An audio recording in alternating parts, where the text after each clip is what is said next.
We are an NGO, climate action-based charity in the UK, working across many areas, including food, plastics, and textiles. And we are really thrilled to be hosting this webinar today alongside our colleagues at Thriving Solutions. And I wanted to highlight, especially thanks to the UK government for supporting and funding the webinar today. So thank you all. Today's webinar, we're going to have an hour and a half for this session, so we've just started to cut into that time. And it's really all about introducing the food loss and waste protocol and standard, and as well as showcasing some best practice examples in the region. And we're really grateful to have Winnow with us today. So next slide, please. I should actually, sorry, Emily, previous slide, I should maybe highlight a couple of housekeeping rules. If I could just perhaps say that everybody will be muted for today's webinar. And I also want to highlight that this will be recorded, so it will be available publicly, and we'll be able to share that with you after today. Please do use the chat function to interact with other attendees and panelists. And please do highlight if you're experiencing any issues today. So we will be monitoring the chat function and we can hopefully sort that out. And if you do have any questions for the speakers, I'll come onto the agenda. We do have a planned time slot, but please do use the Q&A function. We'll be able to pose your questions to the panelists for the sessions we have today. Next slide, please. So here is the agenda. A quick introduction from myself, then I'll hand over to my colleague Seta from Thriving Solutions to introduce the context of food loss and waste in the UAE and links to the food loss and waste protocol. And then Seta will be passing on to my colleague Rachel from RAP, a senior analyst from our team, who will be giving a high-level overview of the food loss and waste standard. We'll have a short opportunity for a Q&A before handing over to David from Winnow, who will be presenting a best practice case study to really bring to life some of the things that we're going to be discussing this morning, and hopefully some inspiration for you all. So thank you, David. And then we'll have another short Q&A before we wrap up. It's worth highlighting that with this agenda, the topic of food loss and waste measurement is huge. So it's going to be quite quick fire through some of the principles. But we are really interested in hearing from you moving forward about areas that you would like to see and hear more about. And this project should enter a second phase. So we really would love to hear from you if you're interested in a specific particular session to do with a sector, say something more specific on the hospitality or retail, given the broadness of the topic today. So we appreciate we're only going to be lightly touching on some of these things, but hopefully much more to come and more training. So thank you. Next slide, please. I'd just like to take a moment to introduce a short poll. Today, we would really like to hear from you about whether your understanding of food loss and waste has increased through today's webinar. And also we will do another poll to close at the end to just help inform next stages of the work that we are doing and further topics for further webinars. But thank you. My colleague Diane has shared the poll and would really appreciate if you could just take a moment of your time to just fill that in, please. I shall give you all a moment. Thank you.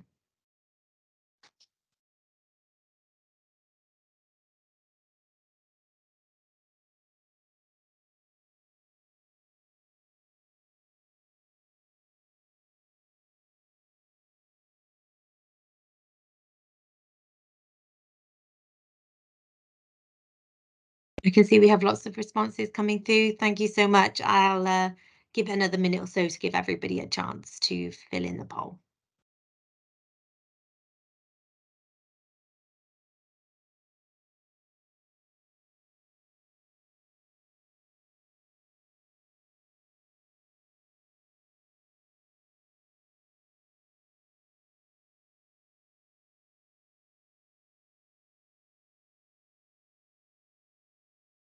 for those of you who might have entered the webinar a little bit late, this is just an opportunity to fill in a poll to kickstart the webinar so that we can gauge whether your understanding has increased through participating in this webinar. So we really do welcome everybody to fill this in. So I can see we have a few more responses coming through. So just give that 30 seconds more.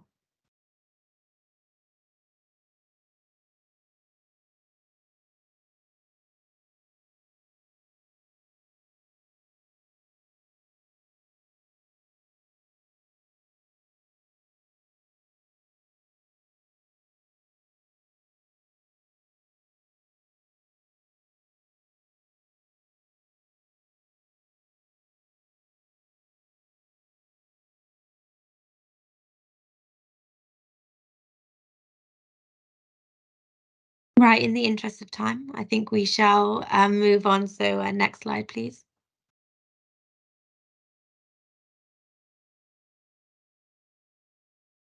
So just a few opening remarks from me to kickstart this webinar. We all know that our global food system has a significant impact on our environment.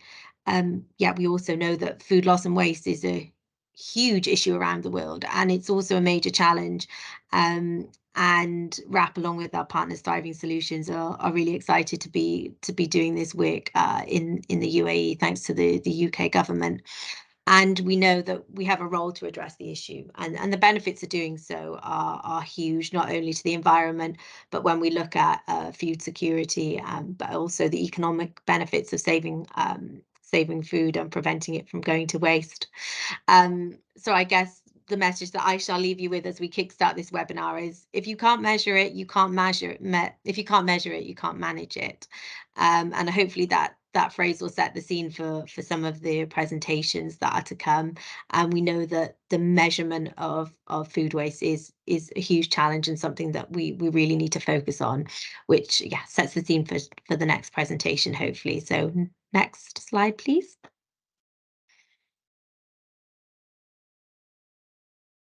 With that in mind, I will hand over to my colleague, Seta, who will be talking with you a bit more about the context in the UAE. So thank you so much, Seta. I shall hand over to you. Thank you. Thank you, Fionn. It's a pleasure to be here. Good afternoon, good morning, good evening, everyone who's joined us. So my presentation would focus about putting the perspective of food loss and waste and why is it important, and honing it down to the UAE, and also looking at introducing the protocol. So next, Emily. So what is food waste? To start with, food loss and waste. It is food that has been intended for human consumption, but along the way, it has exited the food system. And how do we label it, whether it's food loss or waste, it depends on where the food exits the food system. So if it exits the food system between the farm and by the time it reaches the retail, then we label it as food loss. And if it exits the food system during retail, whether it's wholesale or small retail or at food service providers or consumer households, we label it as waste. Now, why does food exit the food systems? There are many drivers and many causes for that. And at each stage, the causes and drivers are different, and they could stem from a driver at the same place where the food is exiting the food system, but it can also be impacted at decisions along the other areas of the value chain. For instance, if we look at why do some farmers sometimes leave the harvest in the field without harvesting it, which leads to food loss, it can be decisions at the retail start, whereby, for instance, they no longer require it, the price is different, so it's not feasible for the farmer to harvest. So this is a driver that drives loss at the farm level, but is driven by causes elsewhere. And it's along the food value chain, we have different drivers, different causes, and it's very important for us to understand those drivers and causes if we are really to devise intervention measures that are effective. So why is this important? Well, it's important because 40% of the food that is intended for human consumption is actually wasted or lost annually. Now, you might have heard the figure of 30% is lost or wasted. That was updated last year when WWF did their study, and we discovered that the loss at the farm is actually much higher than was previously thought. So currently, the new figure is that 40% of the food intended for human consumption is lost or wasted. And this is important because we utilize 70% of our fresh waters globally to produce food. And if we're looking at the fresh water that was used to produce food that was lost or wasted, that's around 25% of that water. And then if we're looking at the land that was used to produce that wasted and lost food, we're talking about a land the size of China. And we're currently facing a global crisis in terms of land degradation. Now, if we're looking at it from a climate action perspective, 10% of global greenhouse gas emissions are actually coming from food that is lost or wasted. And the issue with that, higher than the percentage, is that most of those greenhouse gases are methane, which is much more potent in capturing heat than carbon dioxide. Now, of course, the economic costs are very high. They are in the trillions of dollars, as are environmental and social costs. So this is going on while we have 1 in 9 people on a global scale is malnourished. So, and the pandemic and the current crisis in Russia and Ukraine is exacerbating the malnourishment and undernourishment crisis on a global scale. Now, if we're looking at the Middle East itself, we have close to 38 million tons of food is wasted and lost every year. And this is at a time when we have 141 million Arabs with no access to adequate food. Now, to put this in perspective, an average person requires around 1 ton of food per year to survive. So we're talking that we're losing and wasting food that is equivalent or sufficient to feed 38 million people. Next. Okay, I'm having. So if we're looking down at the food loss and waste in the MENA and how much food are we losing or wasting, of course, I just need to highlight that this is according to the latest UNIP report. And other than Saudi Arabia, which has invested in gathering data that is appropriate, that is for the context, all of the other Arab countries have low confidence data, meaning that these are estimates based on benchmarking against other countries. But if we're looking at the estimates, the estimate is that 44% of our food is lost and wasted. And we are just entering the holy months of Ramadan. During Ramadan and other occasions, that percentage actually rises to 50%. Now, this is accompanied with a low public awareness about the problem, and as we mentioned, really low levels of accurate data. Now, if we're looking at the food loss and waste in the UAE specifically, we have different figures depending, of course, as we're estimating and benchmarking against other countries, the estimates come differently. So according to the UNEP, the figure is a little bit lower. It's around 185 kilograms per person per year. If we're looking at other estimates, those estimates can run close to 300 kilograms per person per year. All of it is huge quantities of food. If we're looking at it in terms of where most of the food is lost, we find or wasted, we find that food is wasted at the household level. Now, averages for loss are not available under the UNEP, but averages for loss are around 58 kilograms per person. And that's probably because we do have here low production in terms of most of the food is imported. And for that, if we look at the region itself in terms of water scarcity, we are in one of the driest regions in terms of water scarcity. All of the countries in the MENA region fall below the 1,000 cubic meters per person per year benchmark of water scarcity. And most of the countries in the region are also below the absolute water scarcity level of 500 cubic meters per person per year. If we're looking at the UAE specifically in terms of renewable water resources, those account to around 16 cubic meter per person, and this is barely enough to meet basic human needs in terms of drinking water and basic sanitation. Now, this water scarcity has resulted that we have very high reliance on food imports in terms of this. It is a way of importing virtual water.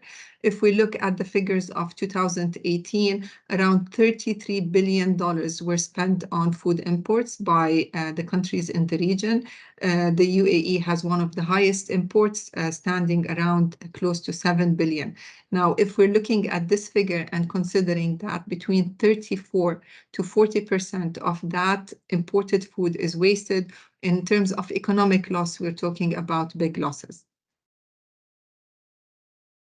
Now, because of this huge problem that we have from all aspects, from environmental aspect, economic aspect, social aspect, we have set international targets to tackle this problem. So we have a target under SDG 12, which is target SDG 12.3, which aims to halve food waste by 2030 at the retail and consumer level, and to reduce food loss. And under that, we have two sub-indicators, the Global Food Loss Index, which FAO is the custodian of, and the Global Food Waste Index, which UNEP is the custodian of. At the same time, we had 2 years ago the UN Food System Summit, and with the UN Food System Summit, solutions were asked from all around the globe, and these evolved into 27 coalitions. One of them is Food is Never Waste Coalition that passed through the final stage, and with the coalition, in addition to the target of reducing food waste by 50%, the coalition put an extra percentage on the food loss by specifying it that countries should commit to 25% of food loss reduction. Okay, next. So how do we tackle this situation? So what has been proven successful in other countries is adopting an evidence-based systemic approach to food loss and waste reduction that is built on 3 pillars. The first pillar is target, because by setting targets, you set an ambition that motivates actions. And we already have set targets. We have set targets on a global scale in terms of the SDG of the UN Food System Summit, but also countries are coming up with their own targets. So for instance, UAE's NDC has a target of 50% food waste reduction by 2030. Now, after we set targets, we need then to measure, because as Fio mentioned, what gets measured gets managed. If we don't know where the waste or loss is occurring, what's the quantities, and why is it being lost or wasted, it's difficult to really devise actions. So once we do the measurement and we understand our hotspots and where we need to intervene, then what follows is action that is based on evidence. Now, because measurement is such a critical point, the Food Loss and Waste Accounting and Reporting Standard was issued in 2016, and this is what my colleague Rachel would be going into. What I want to mention is that the Food Loss and Waste Accounting and Reporting Standard we would be presenting today is the basis for all of the other accounting and measurement methodologies. So it is the basis for the FAO's Food Loss Index methodology. It's also the basis for the Food Waste Index methodology. And also lately, many industries are coming up with their own methodologies, such as the Hotel Waste Measurement methodology, for which the organic component was also based on the Food Loss and Waste Protocol. Now, this is across the value chain, just to give an idea. So for the food loss index, everything that happens in terms of losses between the farm towards the food reaching the retail is according to goes into the food loss index. So basically it has to follow the FAO methodology, and then everything at the consumption point is under the food waste index. So it has to follow the UNEP methodologies, and both are part of or are built on our standard today. So connecting food loss and waste to greenhouse gas emissions. As mentioned, around 10% of global greenhouse gas emissions come from food loss and waste. And so it is very important to really quantify in terms of greenhouse gas emissions for an institution What does that mean? So that's why there is a guidance under the protocol for companies that are actually embarking on their measurement. Once they know in metric tons what they're losing and how much they're losing, they can actually transfer and calculate how much greenhouse gases that food is emitting. Now, the tool itself, there's a guidance tool that based on it, we have 9 tools that were developed, external tools, and we are, as part of this initiative that is supported by the UK government, looking at identifying which tools are applicable to the UAE, and for those tools, which conversion factors to be used. And this we would be issuing in the coming 2 weeks. So the last step after measurement is actually action. And for action, there is a hierarchy on what actions are more have the highest priority and what have the lowest priority. So in the food loss and waste hierarchy, we start with preventions. Once we look at where food is exiting, in what quantities, why it is exiting, the first measure priority should be on how do we prevent that food from exiting the food system. Now, not all, due to the nature of food, the nature of our diets, we can't prevent all food from being lost or wasted. So the next priority would be, how can we redistribute food that is still safe for human consumption and redistribute it towards other people where it can be consumed and remains in our food system. Now, we're talking about food. Food has a special or a window where we can use it, where we deem that it is fit for human consumption and safe for our consumption. Beyond that, it might be categorized as unsafe. So the next priority would be, how do we leave it in the food system? And that can be done by repurposing it for animal feed or repurposing it in industry for food production. Now, as long as the food remains in the food system, so we redistributed it, we repurposed it for food or for feed, then whatever that reduction happens, this is considered as a reduction in food waste or loss. Now, beyond that, it is a pyramid of valorization, but the food that exits the food system to go for repurposing in industry for other uses or for composting is still very worthy measures for valorization, but still the country will have to report it as food waste or food loss. And then the last objective should be that no food actually reaches the landfill. And with that, I believe I come to the end of my presentation, and I would like to leave the floor to Rachel, who would present for us in more detail about the food loss and waste standard. Thank you.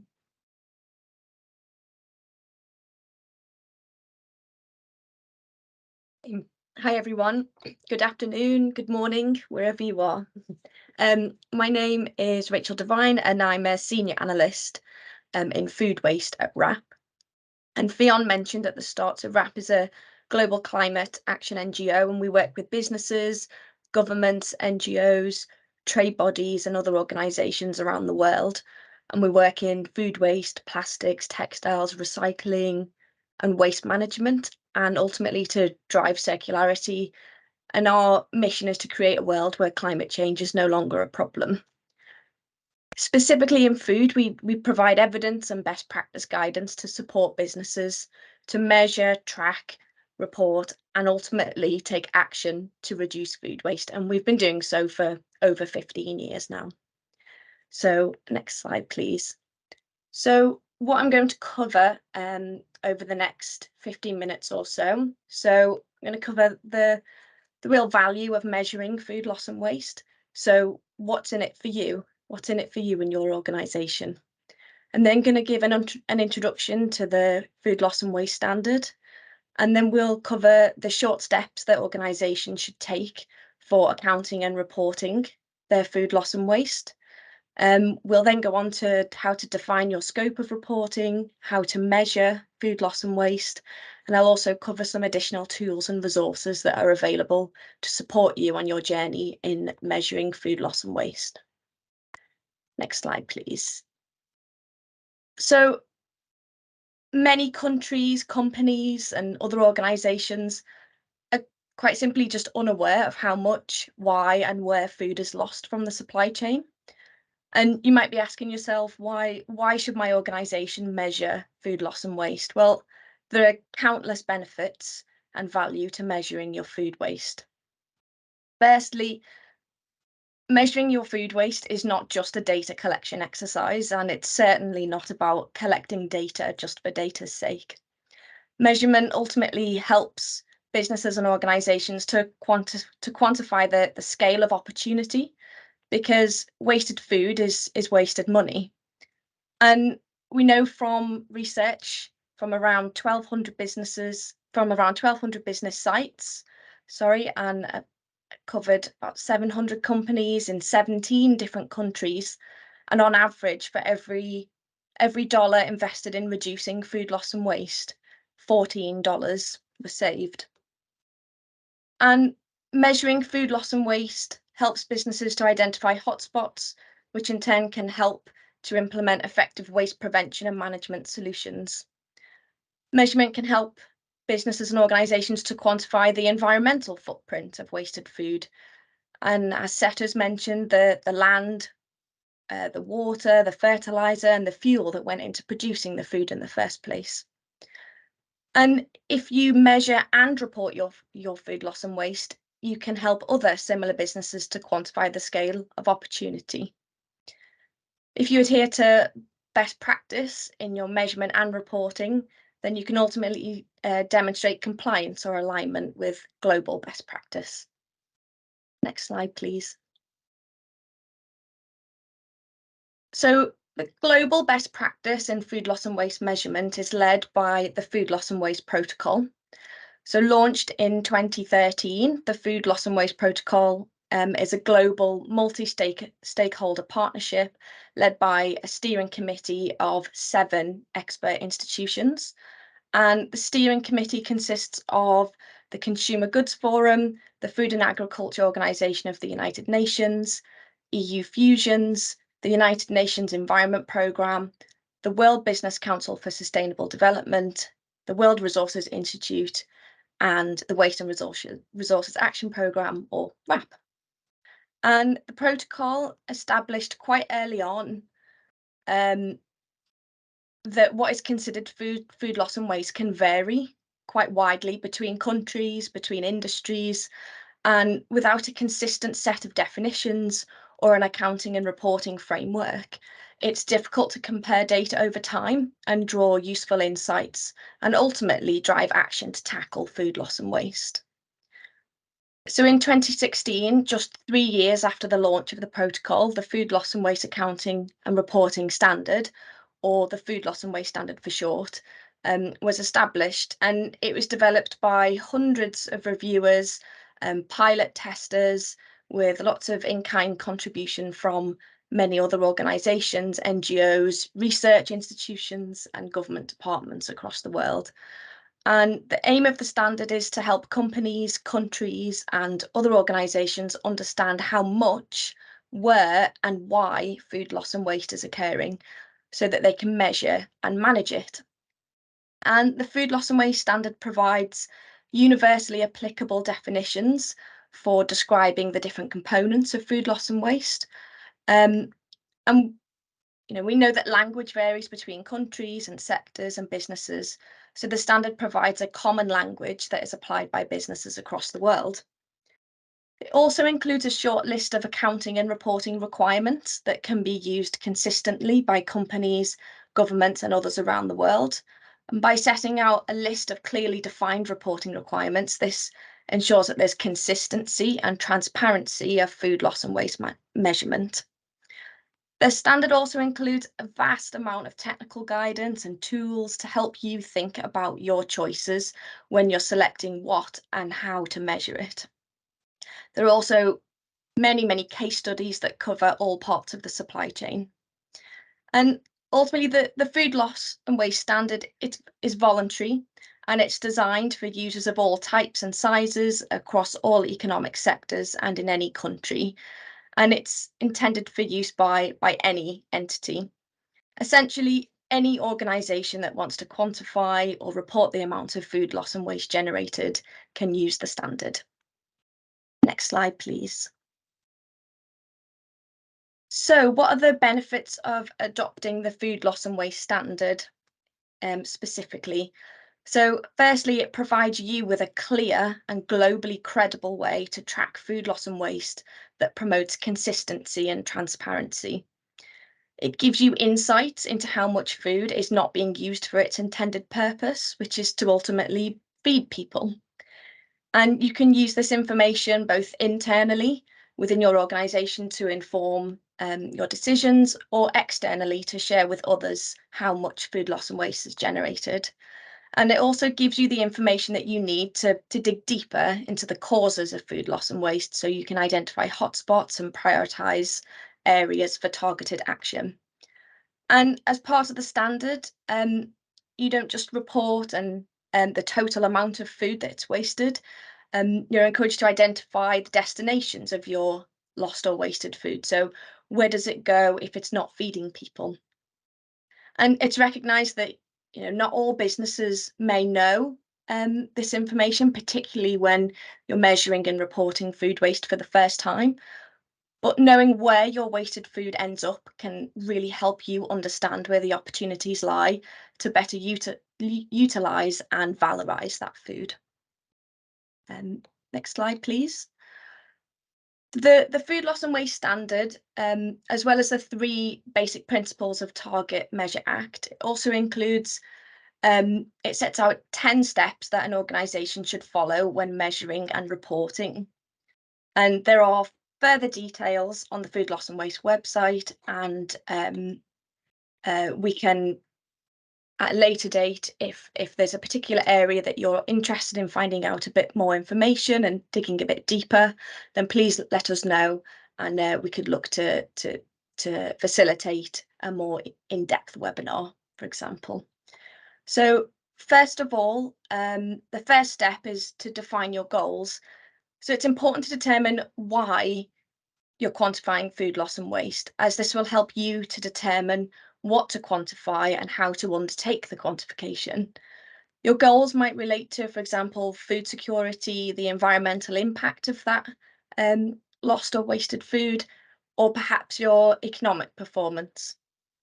Secondly, you'll review the accounting and reporting principles, and you should adhere to the 5 basic principles of the Food Loss and Waste Standard, which are relevance, completeness, consistency, transparency, and accuracy. Next, you'll establish your scope, and this step involves clearly defining the time frame of your inventory, the material types, the end destinations, and the boundaries covered by your food loss and waste inventory. Then you need to decide how to quantify food loss and waste. And this might be particularly challenging if you haven't done this before, but there are lots of tools and resources on the Food Loss and Waste website to assist, and I'll go on to this in a couple of slides' time. But there are many methods that you can use to quantify food loss and waste. You might need to conduct a new calculation that you've never done before, or you might be able to use existing data sets. But the specific methods chosen might be influenced by your particular goals, your scope, and more practically, resource availability, so people, finances, or whether you've got physical access to the food loss and waste itself. So the 5th step is to gather and analyse the data. So the standard provides detailed guidance on approaches for gathering, calculating, and analysing data. Step 6 is to calculate the inventory results. So a key requirement of the Food Loss and Waste Standard is that organisations must report their food loss and waste by weight. But you may also wish to express food loss and waste in a different unit of measurement that's more appropriate for your sector. So, for example, the number of meals wasted, or the cost per cover if you're in the hospitality sector. And you may like to present this information in a different way, particularly if you would like to convey, for example, the financial or the social or environmental impacts of that food waste. You'll then need to assess the uncertainty of the data. So you'll go through the process of identifying and documenting sources of uncertainty. For example, you might need to make an estimate for some aspects of your inventory. You might need to use proxy data, or you might need to make an assumption, for example, about the weight of packaging. You'll then, the 8th step is optional. You may wish to undertake an internal or an external assurance process to ensure the accuracy and consistency of the food loss and waste inventory. And if you do so, you're encouraged to report that you do so. You'll then report your food loss and waste inventory, and full guidance on how to report it are provided on the food loss and waste protocol website. But the first step is ultimately to report your inventory internally and share with others in your organisation, and then leading all the way up to best practice being to report publicly. And then finally, you may wish to set target and track this over time. The standard provides guidance on how to set a reduction target and guidance for tracking it, and as well as tracking how to set a baseline year. And if necessary, you may need to adjust that baseline year in the future. If, for example, you discover that the first time you measured your food waste for that baseline year, that there may have been some inaccuracies, and so you may wish to re-baseline that data. So next slide, please. So I'm just going to quickly go through how to define your scope. So because different organisations will have different reasons for quantifying lost or wasted food, there are different definitions of what constitutes lost or wasted food. So to bring consistency in reporting, the Food Loss and Waste Standard provides a common set of terms that organisations can use to define what they include when they're referring to food loss and waste. And these terms include the time frame of the inventory, the material type, the destination, the boundary, and any additional related issues that you may like to report or define, sorry. Next slide, please. So in this example, so this particular business has an inventory with a time frame of 12 months. They're including both food and the inedible parts, food being any substance, including drink, that is intended for human consumption, whereas the inedible parts are the components in food that are not intended for human consumption, such as bones or peel, pits and stones. The list of destinations describe where the material goes when it is removed from the food supply chain. So this particular business sends their food waste to anaerobic digestion, composting or aerobic digestion, controlled combustion, land application, landfill, refuse, and to sewer. They've also defined their boundary. So the food category that they've chosen is all food and beverages, but if it were a meat processor or a soft drinks company, it would define the category there. Many businesses are vertically integrated and may have farms, manufacturing and retail operations, for example. So the life cycle stage allows you to define which part of your organisation is included in your inventory. The geography allows you to define which countries or regions, and the organisation boundary defines how many sites or units you're reporting on. And the other related issues enables you to define, for example, whether pre-harvest losses or the weight of packaging are included or excluded from the inventory. But it's ultimately up to the organisation to describe which destinations are included in its scope. So an editable version of that scope diagram, just on the previous slide, can be found on the Food Loss and Waste Standard website under the Tools and Resources section. Next slide, please. So how to measure food loss and waste. So once you've defined your scope, you'll need to decide the methodology that you'll use to measure food loss and waste. So the Food Loss and Waste Standard doesn't require that you use a particular quantification method, because the method that you choose will be influenced by your particular goals or the scope that you've selected for your food loss and waste inventory, or it might be influenced by the human and the financial resources available, and whether you have direct access to the physical lost or wasted food. There are many methodologies that can be applied to measure food loss and waste, and I've listed a few here, and each has their own assumptions, level of accuracy and appropriateness for different situations. And you may decide to use one or a combination of these methods across your inventory. So direct weighing is, using a measuring device to determine the weight of the food loss and waste. For counting, you might assess the number of items that make up food loss and waste, and then use those results to determine the weight. The volume, you'll assess the physical space that's occupied by the waste, and then use the results to determine the weight. Waste composition analysis, so that's physically separating food loss and waste from other material in order to determine its weight and its composition. You might have heard it being referred to as a waste characterization study or a waste sort. Records, so you might be able to use individual pieces of data that have been written down or saved, and they're often routinely collected for other reasons other than quantifying food loss and waste. So you might have waste transfer receipts or record books from warehouses. You might decide that diaries are a good methodology. So this is where you might decide to have a daily log of food loss and waste. Surveys, you gather data on food loss and waste quantities from a large number of individuals. There are a set of structured questions, so you might ask individuals about their attitudes, beliefs, or their self-reported behaviours to try and understand how much food is being wasted.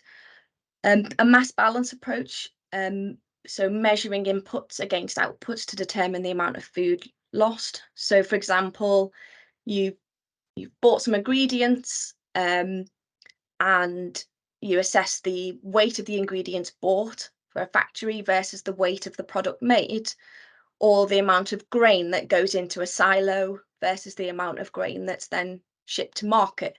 And whatever the difference is would be an estimate of the amount wasted. You might use a mathematical model to look at the interaction of different factors that could generate food loss and waste. And then finally, proxy data. So you could use data that's outside the scope of your inventory. So for example, you might have older data, data from another country or another company that could be applied to infer those quantities. Just a quick overview of those methodologies, but there's full detail of those on the Food Loss and Waste Standard website. Next slide, please. So if you're unsure which specific methodology is right for your organisation, the Food Loss and Waste Standard has, as I've mentioned, lots of tools and resources to help you in that decision making.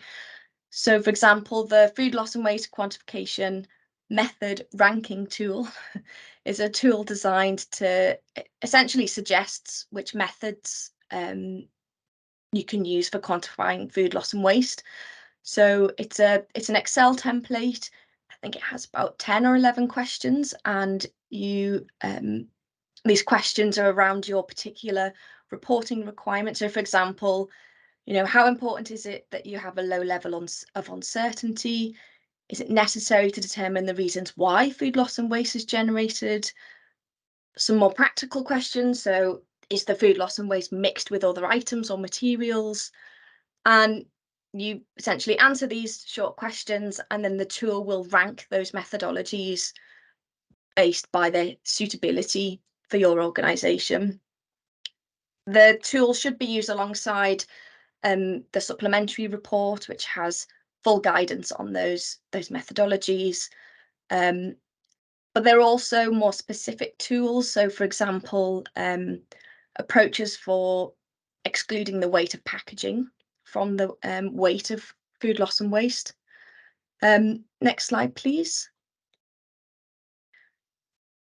On the Food Loss and Waste Standard website, there's a link to the data capture sheet. So this is a sample reporting template that will help you record and report the results of inventories that you conduct when using the Food Loss and Waste Standard. You can enter the scope of reporting, as we've just gone through before, and you enter the total tons of food waste split by the different end destinations. You can also enter the amount of food that's diverted to animal feed or sent for redistribution. And it also has space for you to describe your data uncertainty and if there are any assumptions that have taken place when estimating your food loss and waste. And this data cap sheet, it's intended for common use worldwide. It's managed by RAP, specifically myself, with support from Champions 12.3, the World Resources Institute, and the Consumer Goods Forum. And you can find this on the RAP website. And we also have a video explaining all of the different pieces of information. And like I said, it's a standardized template used by businesses all over the world to ensure consistency in reporting. And once you enter your data into the data cap sheet, there's a really neat summary sheet. And many businesses choose to print this as a PDF and upload it onto their website when publicly reporting their food loss and waste. Next slide, please. So whilst the food loss and waste standard is designed to be flexible and used by any business in any sector in any country, there are specific technical aspects of food waste measurement that are sector specific. And the tools and resources section of the food loss and waste standard website has links to guidance for agricultural production, the dairy processing sector, grocery retail, the hospitality and food service sector, and meat processing. Next slide, please. Many companies and other organisations are currently using the food loss and waste standard, and there are lots of case studies on the website, and these case studies share some organisations that are measuring food loss and waste and the benefits of doing so. They highlight how these organisations have defined the scope of their inventory and some of the innovations that are helping them to achieve their goals. And there are many case studies both on the Food Loss and Waste Standard website itself, as well as on the RAP website under the Food Waste Reduction Roadmap Toolkit.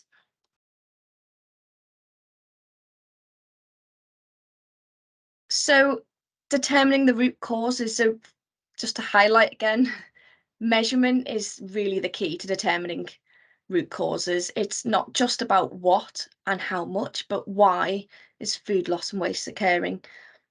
So for example, imagine a supermarket that measures their food loss and waste and discovers that a lot of milk waste occurs to the date because of date expiration. So date expiration would be the cause of the milk waste, but why was the milk out of date to begin with? Perhaps too much milk was ordered, in which case better ordering and forecasting may need to be addressed. Perhaps the milk has a short shelf life, so that's the time from arriving in the store until the expiration date. Maybe there are inefficiencies in the supply chain that mean the available time that the product is on the shelf is not being maximised, or perhaps there are just issues in store with the stock rotation process. But we know that food waste occurs within the supply chain for many, many reasons, but you can't tackle it if you don't measure it. Slide, please. So just to end on this slide, which I know Seth has already presented, but just to really to really bring it home. So as an organisation at RAP, we work with hundreds of businesses, food businesses across the world, and we encourage them to take these 3 simple steps. So target, measure, act. So set an ambitious target that motivates action. And best practice is to set that target so that it meets or exceeds SDG 12.3.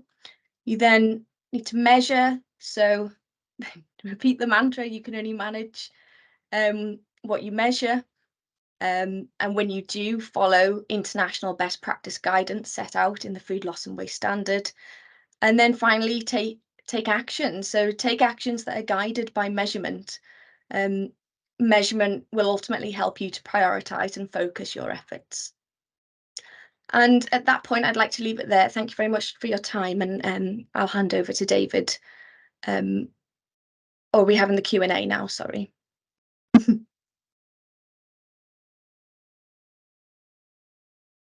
Sorry, I was just on mute. Thank you so much, Rachel. We'll go to a short Q&A, I think, for the moment before we come on to David. So firstly, just want to say a huge thank you to Seta and Rachel.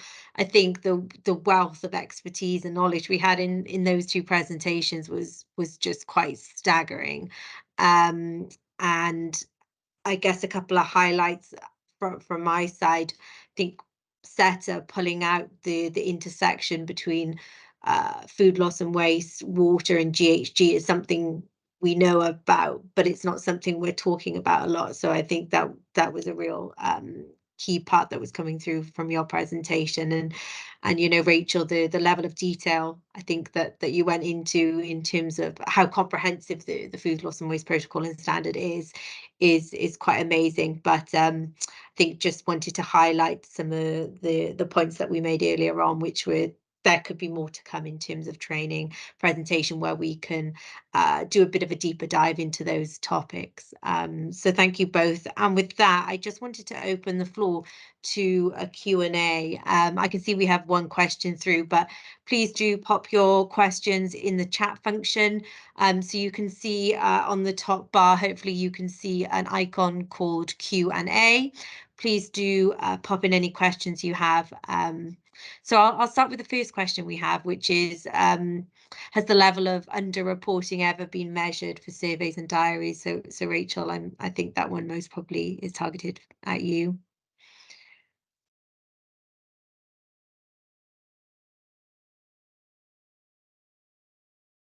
Yeah, so for diaries, we know that there's a fair bit of research. I'm thinking in particular a paper written by my colleague Tom Quested about underreporting in food waste in relation to diaries. So we know that I think it's around 10-20% when you ask people how much food did you waste last week, for example, that's underreported. And so yeah, if you are using diaries or surveys, that's something to be aware of. So you may then want to scale up the amount of food waste reported to account for that underreporting. And we'd encourage you, if you take that approach, to be really clear that scaling up has been applied to your food waste methodology, to your calculations. Thank you, Rachel. And Seta, maybe I could direct this question towards you. I'd say a comment to say thank you for the interesting webinar. What or how do you see the future of food waste until 2040? And I guess with COP on the horizon, where do you see the trajectory going? Thank you, Fionn. So I would think that moving forward, I would see that, first of all, as a social norm, it would no longer be acceptable for food loss and waste to happen. So it would be something that would be scorned upon. The enabling environment in terms of the policy and regulatory environment will be encouraging the prevention and redistribution, but also the valorization, so that by 2040, food loss and waste would be looked at by everyone in terms of the cost it is, and any surplus food that cannot be redistributed is looked at as a resource that we really need to valorize, so that even hopefully before 2040, we have zero organic waste reaching our landfills. That would be the vision that I would consider is where we're going, and to be able to account in between from production to the end of life cycle for the food, for the organic components or the food, where it's going and how it's being consumed. Thank you. Thank you, Seta. An excellent summary. I think you've perfectly got that in just a few sentences there. I guess hopefully a straightforward question, one maybe for you, Rachel, but is there any form to measure my food loss and waste in the household? So touching on some of the citizen elements there. Yeah, we have some tools and resources to help with that. So you could take a diary at home. You can simply measure it with your kitchen scales. And yeah, we would encourage you to measure it over, 2-3 meals a day, including any snacks that you might have. Yeah, just give it a go. It might seem a bit a bit messy, but yeah, just give it a go. We have a case study on our website that I can dig out as well, that sets out the steps that you can take, including a reporting sheet as well. And you can scale up how much you waste. Say if you measure for a week, you can scale that up to a year, and then you can compare how much you waste on average compared to the average for your country. So in the Food Waste Index report published in 2021, it sets out the average amount of food waste by country. So you can see whether you are doing really well compared against the average for your country. Thank you, Rachel. And perhaps another one for you while I've got you. And I know, Rachel, you do a lot of work with businesses in terms of thinking about how they implement the standard and protocol, and how they work on food loss and waste. So we have a question around, what does it take to build the technical capacity to measure? And is it, is there external training that can help, or actually is that something that we're saying that businesses should look at internally, building their capacity in-house to be more developed in terms of the expertise on food loss and waste? What are your thoughts on that? And perhaps then I'll also invite Seta to comment too. Yeah, I mean, there's like I said, we've got lots of practical guidance on our website for how you can get started. You may find that some of the information you use in your first year of reporting, you might be reliant on waste transfer receipts or information that you already have. But when businesses report to us at WRAP, we just want you to get started on that process. And we acknowledge and accept that the data you collect for your first year of reporting might have a lot of assumptions or uncertainties, and that's totally fine. You can then look to assess where there might be some data gaps or areas for you to improve, and in which case you may need to invest in some resources internally, or you may wish to outsource that to begin with. But yeah, I have confidence you will be able to come to have a figure to start with. It's just that the accuracy of that data might need to improve over time, but that shouldn't prohibit you from getting started. Thank you, Rachel and Better? Seta. Are there any other observations or comments from you on that one? Yeah, I would second Rachel. The moment I think people start measuring and realizing the extent of the wastage, as humans, we directly link it, at least for the first, in terms of economic waste that is occurring. So that encourages us to really look at options and how we reduce it. And when we measure, by the fact of how we're measuring and what the standards requires us, we find that we identify for many of that waste why it's occurring. So it helps us with designing the measures. And I'd like to add as well, so the food loss and waste standard doesn't set out a particular amount of time or resources that you must put into this task. Ultimately, to begin with, it's whatever you can afford financially and resource wise to get started. And we've seen this through our and my own personal experiences working with businesses who are at the very start of that journey, that the more you measure, the more you can justify internally approaching others for that resource, once you can demonstrate early on the business case for that additional resource. But I want to add to that one, like in terms of that, the latest UNEP index, the food waste index, gives guidance to countries that they need to start measuring their food waste. And according to that, once we start looking at official figures and official measurement, the protocol does say that we really need to measure over one year, 12 months, to account for seasonality. So we need to differentiate between measurement that is happening at a company level or a household level to know what kind of waste it is and how can we improve, and measurement that is being undertaken by official bodies for the international commitments.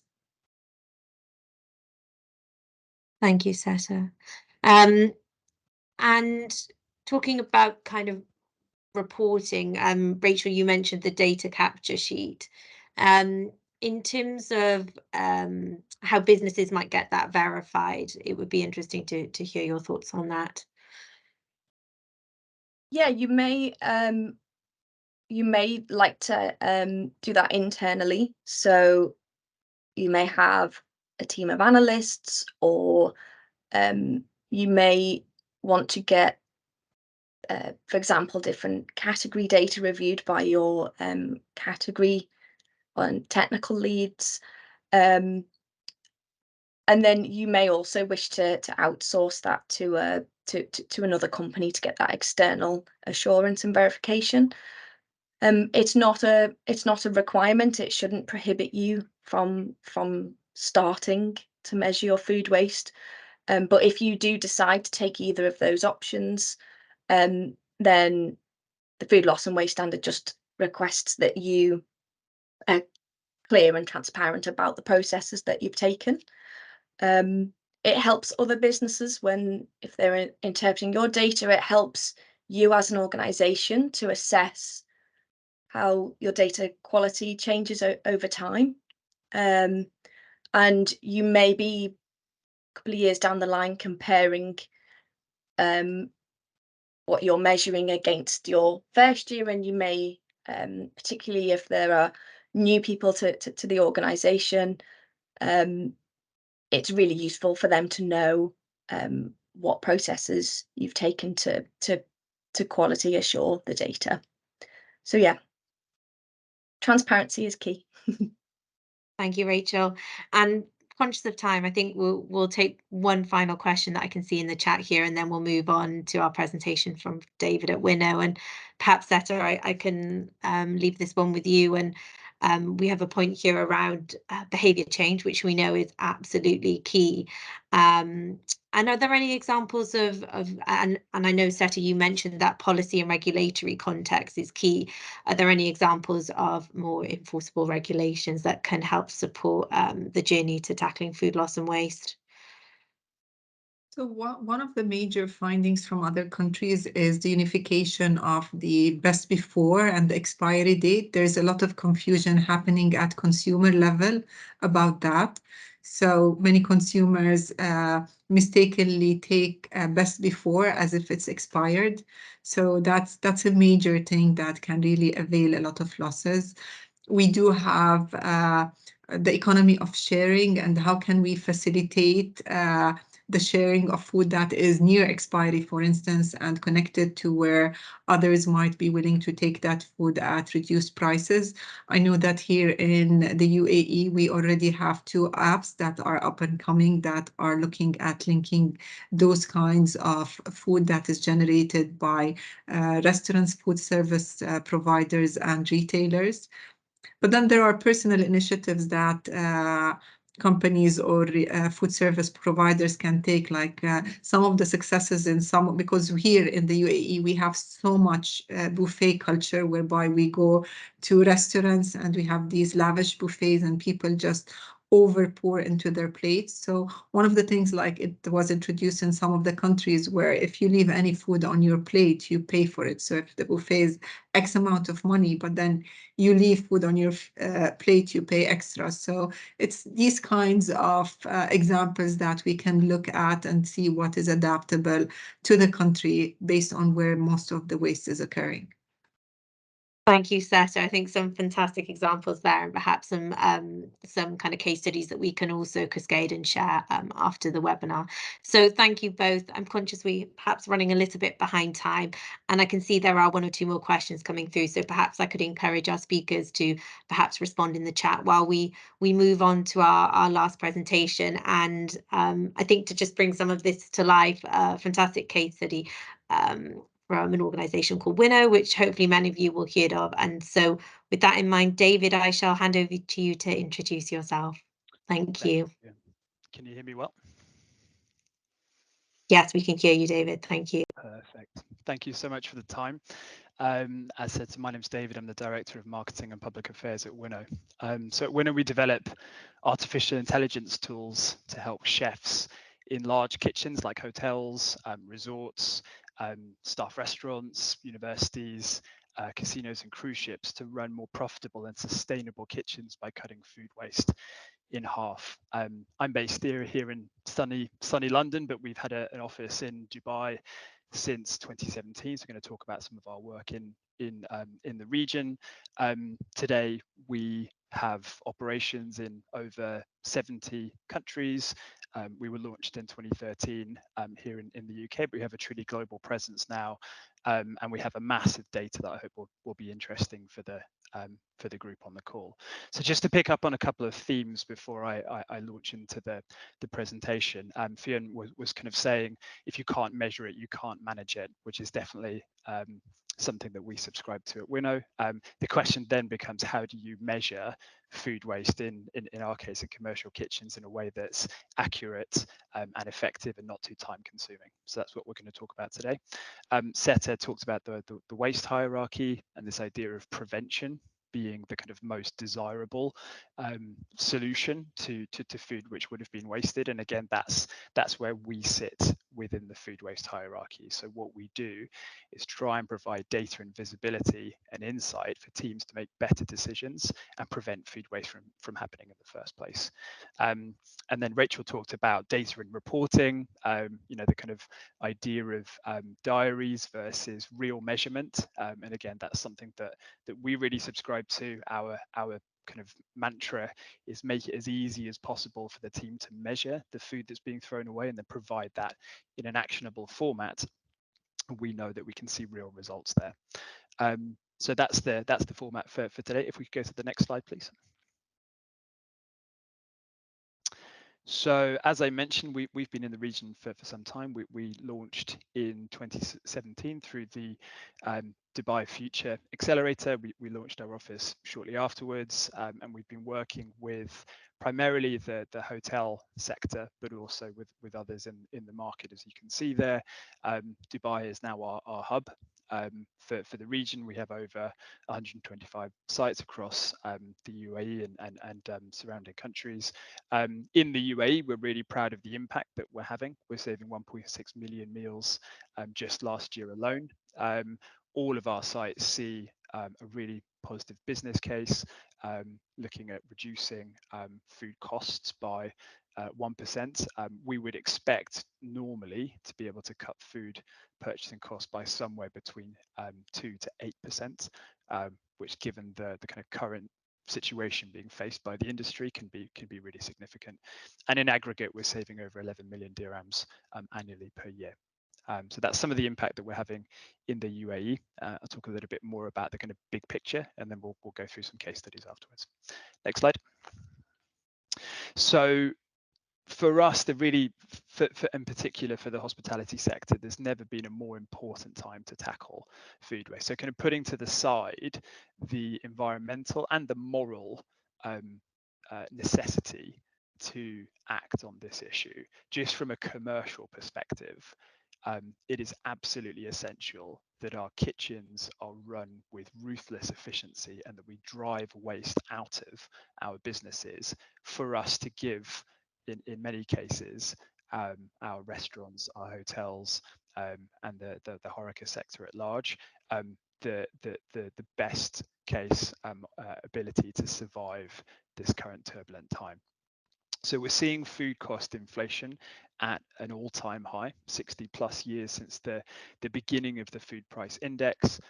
This is clearly putting margin pressure on all hospitality businesses. Couple that with additional challenges with labour, cost of living challenges, as we rebound back from the pandemic as well, seeing travel just coming back to kind of pre-pandemic levels. It's obviously been a very difficult couple of years for the sector. When we think about specifically food inflation, there are a couple of different ways that operators can respond. You can negotiate with your suppliers.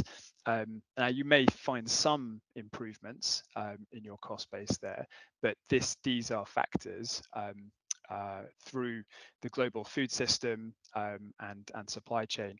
It is very difficult to negotiate when you've got systemic factors which are affecting all food producers. So there's a limit in terms of the negotiating power that purchasers of food can have. On the other side, we can look to increase our prices. That is something that most operators have had to do over the kind of last 12 to 18 months. But clearly, again, there's a limit there, and we have consumers who are also facing their own pressures and have a limit in terms of what they can afford to pay when it comes to their eating out and food and beverage. In the middle, we have improving inventory management practices. When we purchase food, do we actually use that food and make sure that it doesn't spoil? We can reduce food waste, i.e. we can make sure that we're preparing the correct amount of food, which is going into the production process, and we're actually optimizing for the demand that we have. And we can engineer our menus so that when we put food in front of customers, when we put food in front of consumers, that we're guaranteed that it's going to be eaten. Okay, so we have these different levers that we can pull, and Winnow supports hospitality businesses on those three areas in the middle. A couple of other factors here that I think is relevant. I don't have a slide for this, but just a couple of data points. If you think about a hotel buffet, for example, or any environment where food is prepared in advance, about 70% of the food by value is going to be wasted before it hits the customer, right? So this means that it is really within the hands of the culinary teams to reduce the bulk of the waste. And within that grouping, most of the food is wasted because the team make too much. This isn't because chefs like throwing food away or that they're bad at their job. It's one of a number of different priorities. And going back to that idea of measurement and managing, if we don't give teams the tools to be able to effectively manage and measure the food waste in their kitchens, it's very difficult to manage it. One of the ways that we like to look at it is it any wonder that we waste food at such a level when we're asking our culinary teams to make complex forecasting decisions in often stressful environments with imperfect information? Another data point for us here is that we would expect somewhere between 5 and 15% of the food purchased in a hotel kitchen, for example, to end up being wasted. That sometimes is double the amount that using manual methods like waste sheets or using spreadsheets or even manually weighing food waste that is sometimes previously reported. So because food waste is so difficult to measure, we often underreport it. Our data shows that can be a factor of 2x. Finally, when we think about the food that's come back off customers' plates, again, understanding what is being wasted and where we can impact is something that we look at. So post-consumer waste, about 30% of the food waste by value. That's where we really look to drive value by helping teams to understand, using a compositional analysis, what food items are coming back off your customers' plates, what do they not like, what are you serving them too much of, and again, with that data and insight, we can see reductions by giving teams better insights. So let's have a look at our tool. If we can flip to the next slide, I'm hoping video plays lovely. So effectively what we do is we put into kitchens a supercomputer. So there's a tablet, and you can see there that food is thrown away. This is used by IKEA. A picture is taken in real time, and our computer vision model, which is the same type of technology that you'd find in a driverless car, first identifies what the food is that's been thrown away, and then matches it to our data set. We take a weight reading at the same time, where we hold a cost file in the cloud. So understanding how much something weighed, how much it costs per kilo, and what the item is, we can then say, right, the team just wasted X dollars worth of French fries, for example, in this example here. And over the course of service, the team will use the tool to measure the food that's being thrown away. The AI will automate much of the data capture, and in the fullness of time, we hope that we'll be able to automate all of the recording process out of the hands of teams altogether. But for now, there are just a couple of taps on the terminal which are required, but the AI takes care of much of that work. We've been developing this AI product since 2017. It can now recognize over 600 different items. Can everyone still hear me? I've just lost my presentation. Yes, You David, we can still hear Okay. you. Okay, lovely. If you can go to the next slide, I'll follow along with my PowerPoint here. So we'd expect to reduce food waste by up to 50%. The process that we go through, and again, Rachel kind of talked about some of this stuff. So we set a baseline. It will typically be between 1 and 2 weeks. We'll use Winnow to understand exactly what is the level of waste in the kitchen. We will calculate that by weight. We will calculate that by value. We will look at each item by item, and we'll give a report to the team so that they can understand exactly the composition of their waste. We then work with the team to then activate our reporting, so they'll get daily reporting, which itemizes the food that's being wasted in their kitchens, and we then pinpoint them to where they can make better decisions to reduce waste, primarily in the overproduction space, but it also will pick up areas like spoilage. And if they're measuring plate waste, they'll be able to understand what their customers do and don't like, and be able to engineer menus to reduce plate waste as well. There's normally probably 3 or 4 quick wins, which are identified early doors. And then over time, we see real behavior change as we embed the process into the teams just kind of day to day. So using reports daily, making waste a daily part of the conversation, and then kind of using our insights to kind of have conversations around where we can reduce waste. And then over time, over a kind of 12 to 24 month period, we would expect to more than halve food waste. And we've done that now in almost 2,000 locations. On the next slide, hopefully you can see a slide now about our work with Hilton. So we've been working with Hilton in the region since about 2018, I think. One of the first hotels that we went live in is the Hilton Dubai Jumeirah Beach Hotel. We installed our system in their all-day dining environment, but also a number of their other locations. We ran a process with the chefs there to baseline the food waste. One of the really interesting things with our data that we're able to do is to pinpoint where in the service food is wasted. So we have an insight for this hotel that most food waste, or a large proportion of the food waste, was happening at the end of the breakfast service. People were then able to then adapt the way that they delivered their service and do more food which cooked to order at the end of their breakfast service. They were doing more kind of variable cooking based on the demand in the kitchen. They were able to cut food waste by over 70% in a pretty short space of time and save a significant amount of money. On the next slide. So we've been working with the Ministry of Climate Change and Environment now since 2018. We launched a national food waste pledge back in 2018 with His Excellency, the Minister of Climate Change at the time. We engaged large HoReCa businesses with a pretty simple goal, which is in 2018 to move together to target, measure and act. Our target collectively was to save 1 million meals in 2018, 2 million meals in 2019 and 3 million meals in 2020. We engaged through events, through social media, through workshops, and through traditional media, large businesses as well as consumers. We, after the pandemic, were able to hit that 6 million target, which we're really, really proud of, saving a significant amount of CO2e and generating a large amount of interest through some of our PR and social media work. So again, a really good example of industry coming together under the umbrella of Mokai. On the next slide,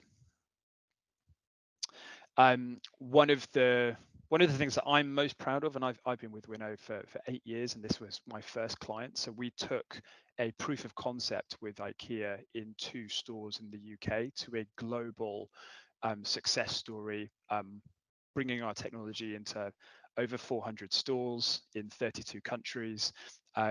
We announced last year at Climate Week in New York that we had successfully halved food waste globally for IKEA across their international operations, making them the first truly global food service business in the world to reach the Sustainable Development Goal. They saved, since a 2017 baseline, over $37 million, which is an excellent return. We certainly didn't charge IKEA $37 million for the work, and they saved 20 million meals from the bin. So this is a really good example of where a large, complex business, multiple languages, multiple stakeholders were able to come together and deliver on the Sustainable Development Goal. If we go to the next slide, these are just some success drivers from IKEA that any large organization can follow. It's about effective governance and planning, bringing the right people together, clearly in communicating the food waste goal, and so that idea of making your target visible for your team, and then making sure that we measure on that progress, and we communicate the impact that we're having across the journey. In IKEA's case, there was a specific grams per cover waste target that all stores were working towards. We're able to then report on that on a regular basis, and then IKEA, being IKEA and brilliant marketers, were able to deliver some really quirky internal communications. They did one kind of stop motion graphic where they kind of had 3 Swedish sounding fish, and they made a really cute piece of content around that. But one of the other things they did that was really important was to give their co-workers, the people working in the kitchens, the autonomy to actually make changes. And that sounds really obvious, but if you don't empower your people to actually work and change processes or do things differently, we won't see food waste reduced. And then finally, a kind of platform to emphasize best practices, to bring people together so that we share knowledge, that we share best practice, and that we continually improve, is something that IKEA did. So there were lots of webinars, lots of skill sharing sessions. People from different countries who are further along their waste journey would then visit new countries, adopting the program.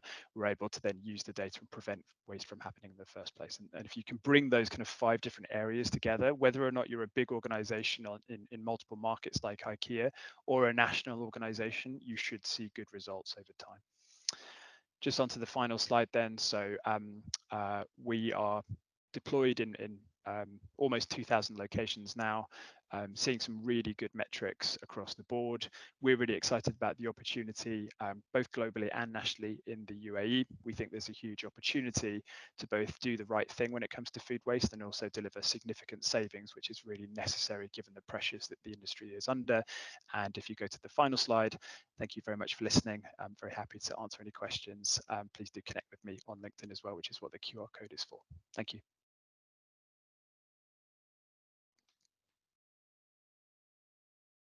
Apologies, I was on mute again. Thank you so much, David, and apologies that we were running a little late, and you did a fantastic job of running through what was a huge amount of content. So thank you for that. it was great to bring in that commercial angle. And I think today we've touched on the role of people and behavior change.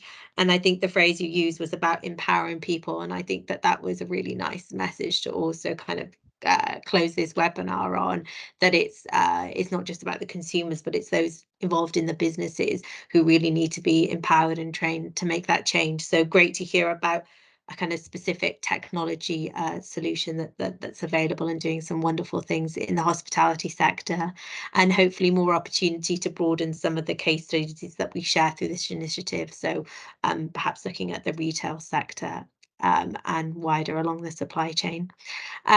I think conscious of time and that we don't have much time left. So I'm just going to, I think we'll have to pause on a Q&A. Any questions that come through, please do share them, and we will follow up by email, and we can engage with David in that way. And I would just like to close perhaps just leaving a space for a quick poll, because we really want to hear from you about whether this webinar has increased your understanding on the topic of food loss and waste.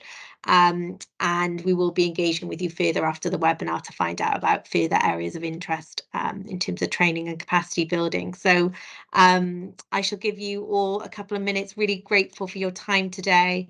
Really grateful if you could, as I say, just spend 2 minutes and fill in this poll so we can inform future phases of this week.